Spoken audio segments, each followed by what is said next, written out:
ಮೊನ್ನೆ ಅಹಮದಾಬಾದ್ನಲ್ಲಿ ಒಂದು ದೊಡ್ಡ ದುರಂತ ಸಂಭವಿಸಿತ್ತು. ಅಂಥದ್ದೇ ಒಂದು ದುರಂತ ಸ್ವಲ್ಪದ್ರಲ್ಲಿ ಮಿಸ್ ಆಗಿದೆ. ಲಕ್ನೋ ಏರ್ಪೋರ್ಟ್ನಲ್ಲಿ ಸೌದಿ ಫ್ಲೈಟ್ನಲ್ಲಿ ಒಂದು ಸಣ್ಣ ಬೆಂಕಿ ಕಾಣಿಸ್ಕೊಂಡು ತಕ್ಷಣವೇ ಪೈಲಟ್ ಅಲರ್ಟ್ ಆಗಿ ಲ್ಯಾಂಡ್ ಮಾಡಿದ್ದಾರೆ.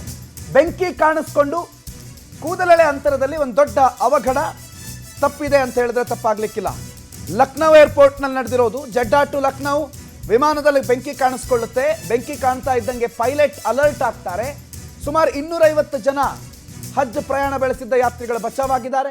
ವಿಮಾನ ಚಕ್ರದಲ್ಲಿ ಏಕಾಏಕಿ ಬೆಂಕಿ ಕಾಣಿಸ್ಕೊಂಡಿದ್ದು. ಈ ಬೆಂಕಿ ಕಾಣಿಸ್ಕೊಳ್ತಾ ಇದ್ದ ಹೊಗೆ ಕಾಣಿಸ್ಕೊಳ್ತಾ ಇದ್ದಂಗೆ ಪೈಲಟ್ ಕಾರ್ಯಪ್ರವೃತ್ತರಾಗಿ ವಿಮಾನವನ್ನು ಟೇಕ್ ಆಫ್ ಮಾಡೋದ್ರಿಂದ ತಪ್ಪಿಸ್ಕೊಂಡಿದ್ದಾರೆ. ಒಂದು ವೇಳೆ ಇದನ್ನು ನೋಡಿರಲಿಲ್ಲ ಅಂತಂದಿದ್ರೆ ಅಥವಾ ಇದು ಅನ್ನೋಟಿಸ್ ಆಗುಳಿದಿದ್ದರೆ ದೊಡ್ಡ ಅವಾಂತರ ಸೃಷ್ಟಿ ಆಗಬಹುದಿತ್ತು. ಯಾಕಂದರೆ ಅಲ್ಲಿ ಕಾಣಿಸ್ತಾ ಇರುವಂಥ ಹೊಗೆ ಆ ಲ್ಯಾಂಡಿಂಗ್ ಗೇರ್ಗಳು ವಿಮಾನದ ಒಳಗೆ ಹೋಗುತ್ತಲ್ಲ, ಒಂದು ಸ್ವಲ್ಪ ಹೈಟ್ ಆದಾಗ ಅಲ್ಲೇನಾದ್ರು ಬೆಂಕಿ ಕಾಣಿಸ್ಕೊಂಡು ಏನಾದರೂ ಸಮಸ್ಯೆ ಆಗಿದ್ದಿದ್ರೆ ಸುಮಾರು 250 ಜನ ಹಜ್ ಯಾತ್ರೆಗೆ ಹೊರಟಿದ್ದಂಥ ಪ್ರವಾಸಿಗರ ದಾರುಣ ಅಂತ್ಯ ಆಗ್ತಾ ಇತ್ತು.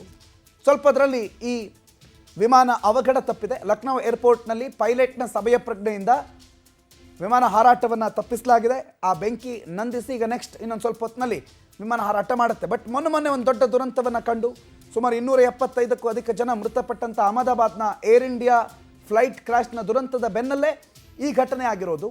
ವಿಮಾನಗಳ ಪ್ರಯಾಣದ ಬಗ್ಗೆ ಜನಸಾಮಾನ್ಯರಲ್ಲಿ ಸ್ವಲ್ಪ ಭಯ ಹೆಚ್ಚು ಮಾಡ್ತಾ ಇದೆ.